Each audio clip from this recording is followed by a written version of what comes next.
আপনি কি আপনার পেশাকে শ্রদ্ধা করেন? আপনাকে বড় হতে গেলে আপনার পেশাকে শ্রদ্ধা, সম্মান এবং তাকে ভালোবাসতে হবে।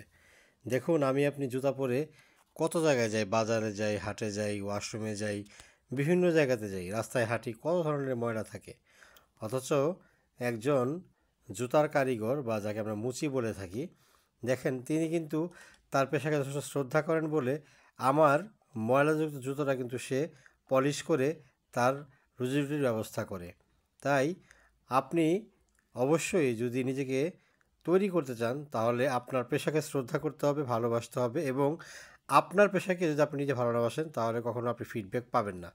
অতএব নিজের পেশাকে ভালোবাসুন। যদি ভিডিওটি ভালো লেগে থাকে অবশ্যই চ্যানেলটি সাবস্ক্রাইব করুন, পাশে থাকুন এবং বেল বাটনটি চেপে দিন যেন নেক্সট আপডেট পেলে যেতে পারেন। আবারও বলছি, নিজের পেশাকে ভালোবাসুন, ভালো থাকবেন, সুস্থ থাকবেন, নিজের প্রতি যত্নবান হবেন এবং পরিবারের প্রতি যত্নশীল হন। সবার খেয়াল রাখুন। আবারও বলছি, নিজের পেশাকে ভালোবাসুন, শ্রদ্ধা করুন। দেখা হবে অন্য ভিডিওতে। আল্লাহ হাফেজ।